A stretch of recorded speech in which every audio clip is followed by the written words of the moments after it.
নমস্কার, শুভ সকাল। Soma kitchen and ব্লগের থেকে সব বন্ধুদের চলেছি। একটা হচ্ছে ঘুগনি করব, আর একটা বেঁচে যাওয়া ভাতটা ছিল, সেই ভাতটা দিয়ে আমি একটা লুচি বানাবো। চলো দেখতে থাকো। এখন আমি মটরটা সিদ্ধ করে নিচ্ছি।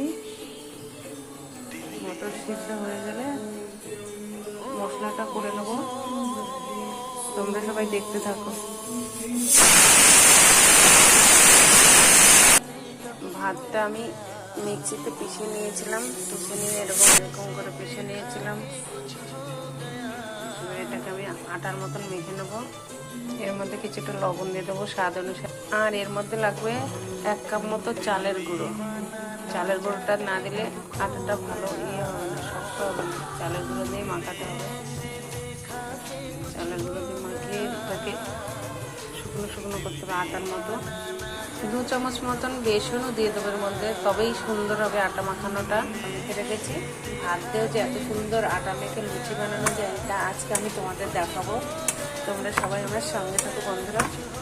এরকমভাবে ভাত দিয়ে যে আটা বানানো যায় অনেকেই জানে না, কিন্তু এইভাবে ভাতটাকে মিক্সিতে পিষে জল ছাড়া পিষে এইভাবে আটা মাখিয়ে ওর মধ্যে একটুখানি চালের গুঁড়ো মিশিয়ে কি সুন্দর সফট হয়েছে দেখো।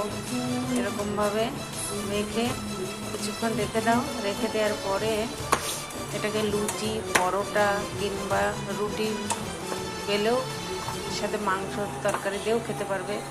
আজকে আমি ঘুগনি বানাবো, ঘুগনির সাথে দেখাবো। আমি পরোটা ভেজেও দেখাবো এটা দিয়ে। আবার এইভাবে পাঁপড়ও বানানো যায়।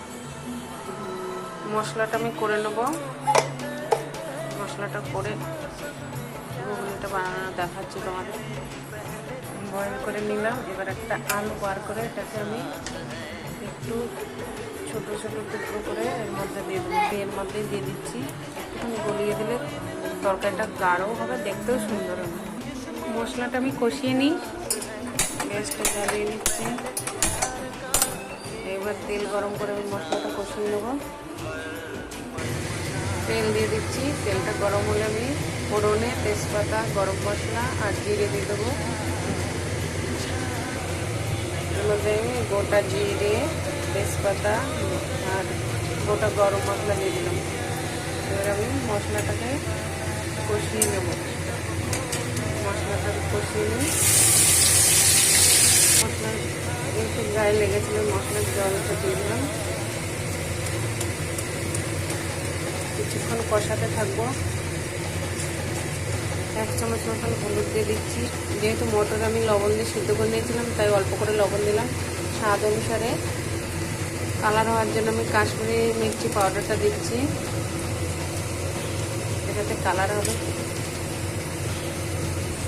কষানোর সময় আমি 1 চামচ মতন চানা মশলা দিয়ে দেবো, ছোট্ট 1 চামচের মতো। ও এই জন্য চানা মশলাটা দেবো যাতে গন্ধটা আর টেস্টটা বাড়িয়ে দেয়। স্বাদ অনুসারে একটুখানি চিনিও দিয়ে দেবো এর মধ্যে।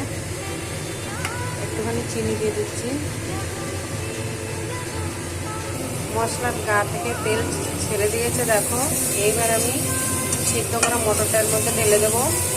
দেখো কেমন তেল ছেড়ে দিয়েছে মশলার গা থেকে, তেল ছেড়ে দিয়েছে। মশলাটা কষানো হলগুলো দিয়ে দিচ্ছি। ঢেলে দিলাম। এর মধ্যে আমি মিট মশলা দিয়ে দিচ্ছি, একটুখানি গরম মশলা দিয়ে দেবো।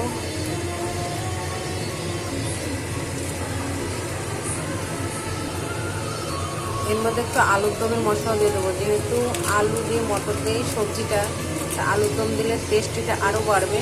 আলুর দমের মশলাটা দিয়ে দিলে লাস্টে আমি কেশরি মধ্যে ছিটিয়ে দিয়ে নামিয়ে নেব। খেতে হেভি সুন্দর হবে। তোমরা আমার ভিডিওটা দেখতে থাকো, স্কিপ করবে না কেউ, পুরো ভিডিওটা দেখবে। তারপরে লাইক করবে, কমেন্ট করবে, শেয়ার করবে, আর সাবস্ক্রাইব তো অবশ্যই করবে বন্ধুরা। তোমাদের সাবস্ক্রাইবে আমাকে আগিয়ে নিয়ে যেতে সাহায্য করবে।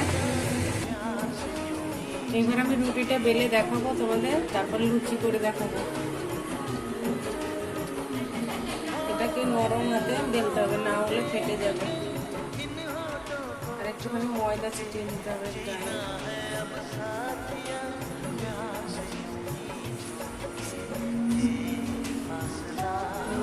উপর আমি দিয়ে দিচ্ছি।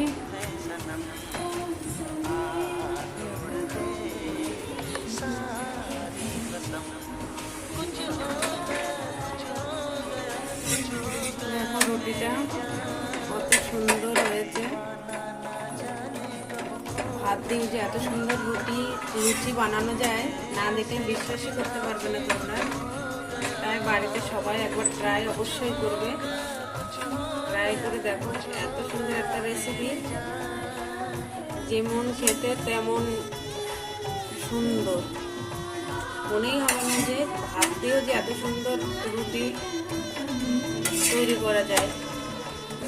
দেখো দেখতে কত সুন্দর, একদম মনে হচ্ছে গমের রুটি।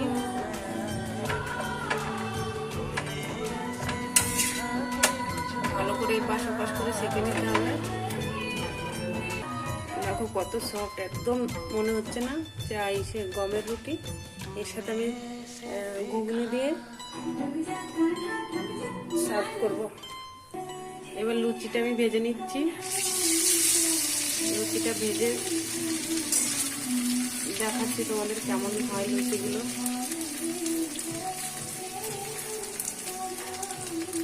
লুচিগুলো কি সুন্দর হয়েছে, এত সুন্দর লুচি, মানে ময়দা আরও হবে না, এত ক্রিস্পি। দেখো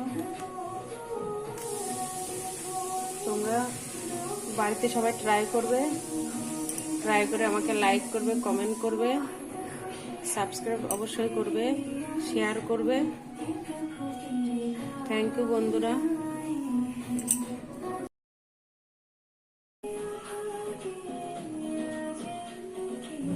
রুটিটা খেয়ে দেখো তো কেমন সফট হয়েছে। এত সফট হয়েছে রুটিটা, তোমরাও বাড়িতে অবশ্যই বানাবে, কিন্তু বানিয়ে আমাকে কমেন্ট করে জানাবে। এত সুন্দর একটা রেসিপি না দেখলে সত্যি মিস করবে।